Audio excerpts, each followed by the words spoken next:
Welcome everybody to Caliente Tech Talk.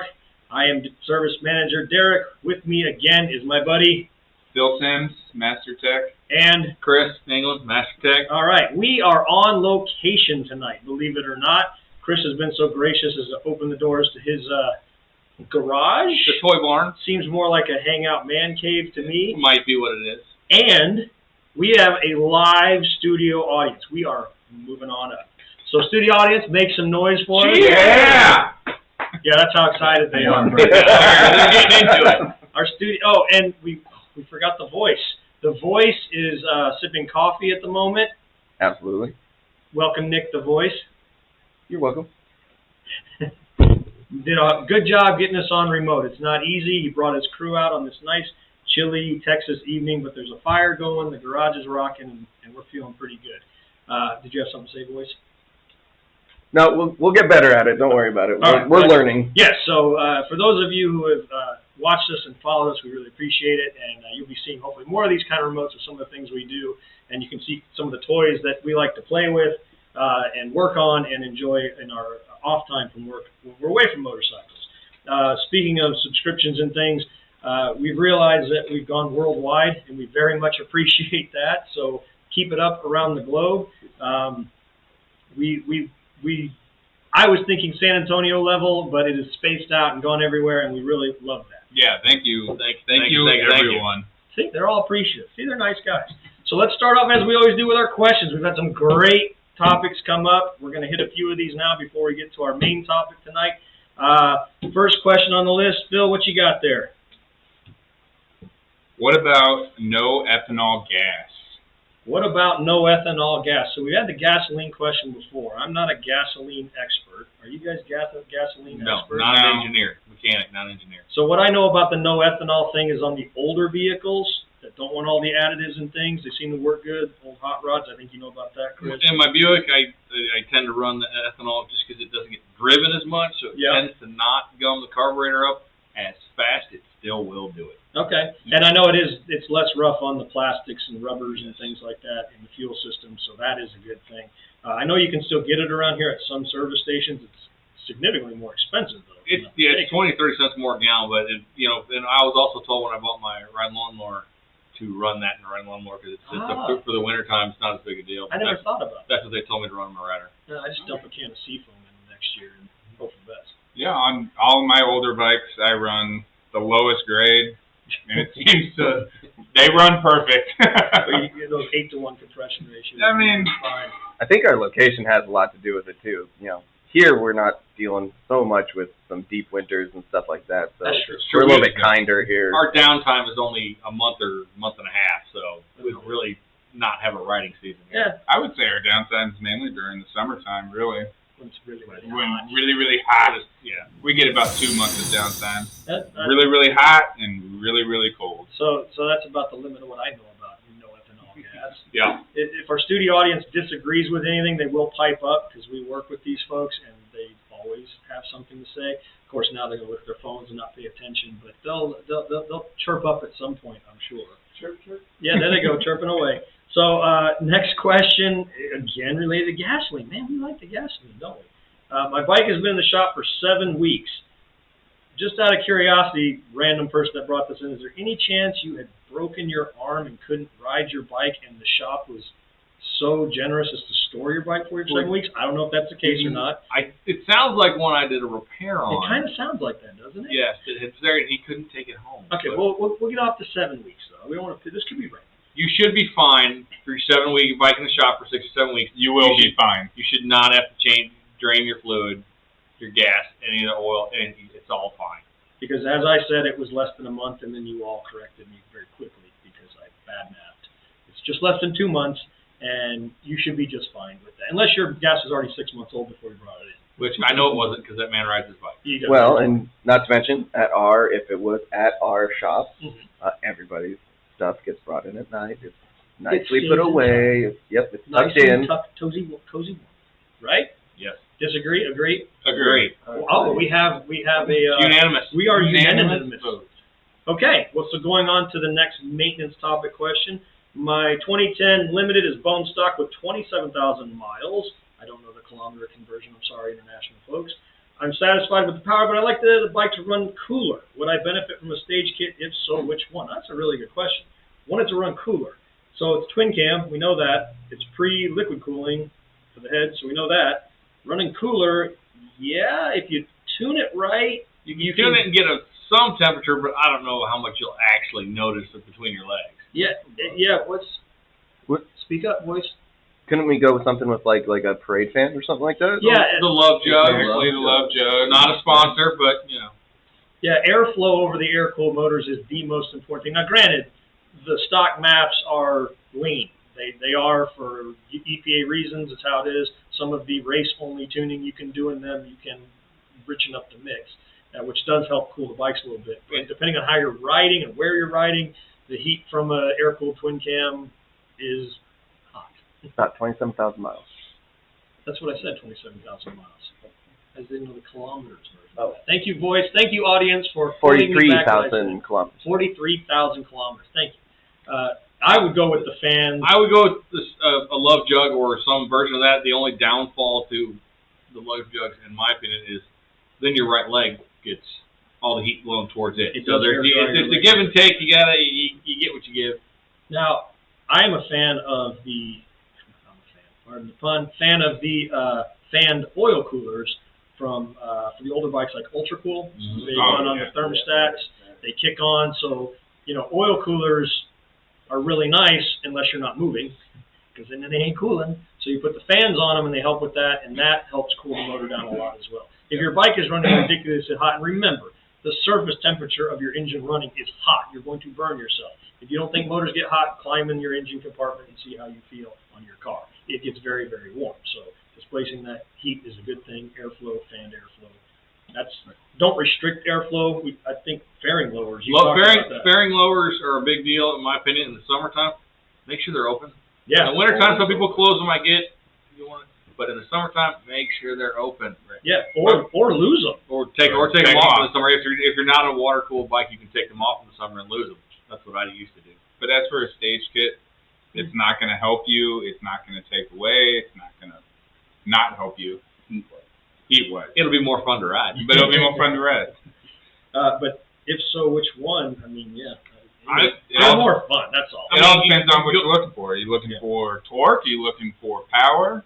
And we've talked about it. I mean, I'm a twin cam guy more so than an M8 guy, and 211 my favorite cam. What your displacement? It's up to you, but I love my 211 cams. So you do hopped up stage 2? Yes. All right. I hope that helps. If it didn't, sorry about your luck, but it should be a good answer for you. Last one, Chris, I'll give it to you, the great channel one, because that's what I like to hear. I didn't pay attention. Spark plug replacement. Ooh, spark plug replacement. With the 30,000 miles to every 2 years, is it required? Harley recommends it, so could you say it required? Yes. I don't know that you need to necessarily. It's all about carbon buildup on your spark plugs, on the threads. You don't want to back them out after 35,000 miles and tear your spark plug threads. What I'm guessing, because it doesn't say which bike, what I'm guessing is that it's the M8. Yeah. Man, I recommend replacing them if there's a little bit of rust on them. That's true, just a cosmetic. Thing, and I mean, you don't really want your spark plugs rusty. So, I mean, if they're rusty on the outside. The price of the spark plug. And then for the That's price true. of the Cheap spark guy in plug. the cheap seats mentioned the price of the spark plug, yeah. I'm a fan. I recommend mine at 20,000. Yeah. Because your 25,000 service in the Harley world is a big one, steering and bearings and some other things. So I try and eliminate some of the cost by doing spark plugs at 20K. And I'm not waiting till 30. That makes sense. Yeah. But you brought up a good point. If you've never seen a spark plug that's been in the head too long, and it builds that carbon deposit up, it will rip the threads right out of the head. I've had him. That's no fun. So make sure you anti-seize them when you put them back in, and I would change them more often than not. What do you do when it rips the threads out of the head? Well, so if a shop is doing it, they will quote you what it takes to repair that. There are ways to time insert them. I like to actually remove the head when I do that because I don't like little bits of metal going into my motor. Some folks will use there's different sections you use to do it on the bike. I'm not quite as big of a fan of that, but yeah, it's a big repair, or you're replacing the head if it's too far gone. So it's a money up. Did you just raise a hand? My studio audience is being very polite and raised a hand. Speak up, studio audience. What can we do? Speak loudly and clearly, please. Do you trust the time, sir, going into the combustion chamber? Absolutely not. That's a great Absolutely question. not. I'm not a big fan of that. In a pinch, I guess you could. Replace the head. I'm sure there'll be some folks out there that tell me I don't know what I'm talking about, and that's just fine. But if sometimes the heads aren't available anymore, I've time right? started ahead. Yeah, no problems. No problems. On the bike. Your budget Wasn't- makes a lot of that decision. It does. They asked if I could try to do it without taking the head off, and I did, and that bike's still on the road. So a lot of grease to catch all of the metal flakes. Yeah. So it's a lot of personal preference on that, and skilled hands, and having done time certs before, it is possible to do. The correct way to me would be to actually replace the head. Yeah, That's damage to a major component. It's a good time to do some performance up front. Oh, Yeah. Wow, look at you. Working in the Upsale. performance. Job well done, sir. Yes. Okay, you got the high compression, you need to come back. Yes. Well, I hope that answers your question on those. Thanks again for those comments. Keep them coming. That's what kind of fuels us. We talk about this stuff all the time, and that is kind of at the root of what we're doing Started here. this. Is, hey, we should put a camera on this when we're talking about it. It doesn't make us, any smarter or better than anybody out there watching, but it's just what we like to talk about. We want to share it with you all because you guys ask us things that we don't always think about, so that's kind of cool. So our topic tonight, you got something to say, Phil? Speak up, man. No, I was just going to say thank you. Exactly what you said. Thank you all for watching, subscribing, and doing all that stuff. But that's supposed to be at the end of the show. Oh, I didn't realize we had another. You were saying the thank yous, Well, so that's where I went. That was a with quick that. one. We'll go to our topic now. All right, so we have a topic. And then we'll wrap that part later. Tonight, the topic, because we've noticed that there are people all over the world watching, it really got me thinking about the common bikes I saw, different places I've lived, and some of the bikes I'd like to see where I live now. Right now in San Antonio, and you guys may agree, disagree, a popular bike we see on the road from Harley Davidson are the Road Glides. I think it's a real common one.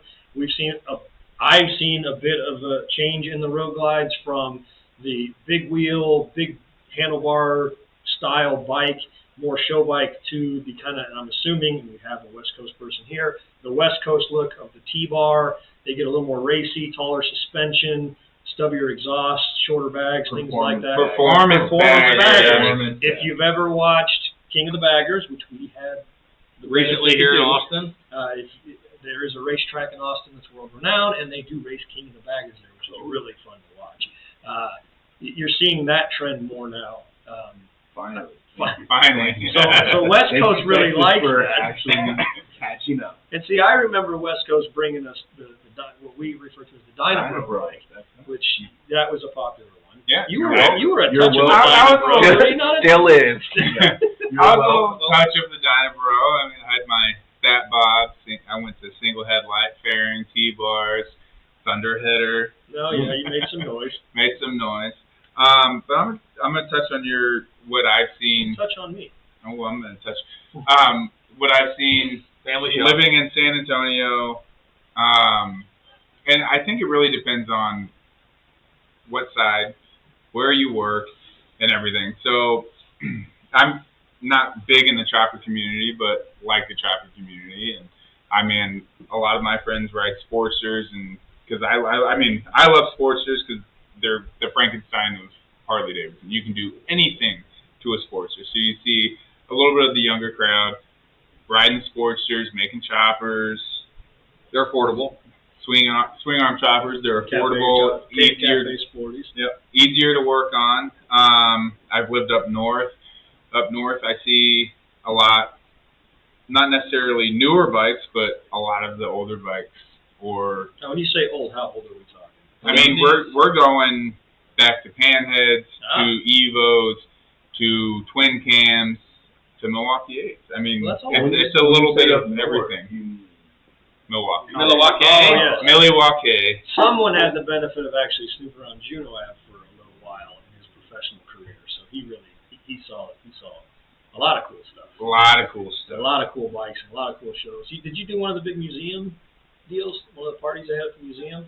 I did. It was Really? I have only been there to visit. I've never been for an event. It was it was their one of their anniversary parties. Really? If you haven't had a chance to go, definitely should go. Obviously, I wasn't. I was there for the 119th, but 120th I heard was the big one. Usually, it's the 5-year reunions that are really awesome to go. So if you get a chance to go, definitely do it. If you're not familiar, Milwaukee, Wisconsin, up north of Chicago, which would be the big city semi-nearby, and that's where Harley Davidson started, and that's where the brick factory still stands. And we've all gotten the benefit of going there through our classes and training, because working for Harley, we get to do that, which is one of the reasons he wears that patch he's got on his sleeve there. It's a really neat place just for the history of Harley, so if you were ever traveling and want to check out a place and you love Harley Davidson, I recommend that museum and that area. Very cool. Especially in the summertime. It's beautiful. Oh, beautiful. If you are a Catch Harley fanatic. Like May time, is somebody going there? Oh, yeah, May, I'll be there. I mean, I would say June, July, August. But if you're a Harley fanatic, go to the museum, go check out the shop, you can the tour. diner. You can tour General Avenue now, I think. I don't know. I don't know. I think it's just you can shop at the shop. Let us know, Internet, if we can. Yeah, I could be wrong about that. As an individual. But I did 2 laps around the museum. So- I was there 4 hours. Yeah. So I thought you could buy shirts from General Avenue. Maybe that's all you can do. I think that's HCA. Okay. Well, so yeah, I mean that's a cool place. Those are cool bikes. Worldwide bikes. I know some of you out there are lucky enough to see the new little X440 that's floating around. That's the one I'm excited about. Harley. I would love to see that thing come here. I think that looks just a killer little bike. Does Europe, the UK, still have the V-Rock? Do we know if there's actually I didn't still know. I meant to try to confirm No, did that. they I kill don't it? know. I don't know. V-Rod is gone. V-Rod is gone. I know they had it. They had it. A year longer than us. Yeah, a little bit longer than. V-Rod. V-Rod is. Yeah, I did hear, and correct me if I'm wrong, that it was really popular in Europe and may still be. The single-cylinder bikes, Royals aren't single, they're twins. No. But still, they're small displacement. Royals are single. They They They're are thumpers. single. Yep, they're thumpers. Thumpers? Okay. They're getting more and more popular. I see those around. And that 440 is right up, and It it's looks just got cool. a cool look. So, man, Harley, Price right. they were bringing this away. So if you're getting to ride one of those in the world, good on you. Let us know how you enjoy it. Yeah, definitely. It's a super cool bike. We'll be talking about some of the other parts we've been outsourcing from different places in the world that take our Harleys that we ride and turn them into things we haven't even seen yet. We'll talk about that in a later episode. So if you're out there in the world and you've done some customizing to Harleys, I know in Japan they do a bunch of cool stuff. Yeah. Let us know what you're doing out there too, because we're looking for worldwide trends and things that maybe haven't hit the States yet, and our folks don't even realize what's going on. I think that would be great to see what's going on. Yeah. Can they actually send photos of things into our comments, or is it just words? Absolutely, they can send us photos. Yeah. Oh, heck yeah. You're doing Send some us cool pictures stuff, of your yeah. bikes. I'd love to see that. If not, what we can do if that doesn't work, because we're on the fly talking about it, maybe we can put up some email receptacle kind of thing where we could get that kind of info. Yeah, you should be able to post photos onto the comics on YouTube. Okay, if you go to photos YouTube, on you can. Yeah. Okay, because we're in a few different places, but maybe on our YouTube link we'll send something out about our email updates to do that. Oh, and speaking of YouTube, thank you, Nick, and thank you, world. We have our. Can I use the actual company that's doing it? Can I? It's on. We have a link on our YouTube page. It's a Redbubble. Redbubble. That's fine. Okay. Yeah. So, Tchotchke, that's what that's out there. You can have Tech Talk memorabilia if you would like, and we've had some purchases. And where was the one that we had that I thanked this person directly? Straight out of New Zealand. Straight out of New Zealand. Sweatshirt to New Zealand. Phil is New Zealand famous. So thank you so much for that. Keep it up. Check YouTube. You'll see that link if you want to get stickers, shirts. What I see, shower curtains. Man, All kinds of fun Pretty much stuff. anything Mouse you want. pads. Yeah. It's all kinds So of good that's stuff. just a fun thing for us to see that go out there. And go ahead. Yeah, if you follow us on Instagram, Caliente Harley. Oh, okay. You can go to the links, and it'll take you straight to our Redbubble account. Oh, through So- Insta as well. Yeah, through Insta. We don't make any proceeds, so thank you very much for buying merch. Heck yeah. We're just having fun. Yeah, and the subscriptions are climbing. This, we did this as just something fun to do, and I love seeing it grow. So again, bottom of my heart, thank you guys for that. I know the guys mean it. We're having a really good time doing this, and we want to take you with us on some of the more adventurous things we do in the coming episodes. Hopefully. So thanks again, and we will continue this 2-part series, and you'll see us in a couple of weeks. Thanks. Bye. See ya.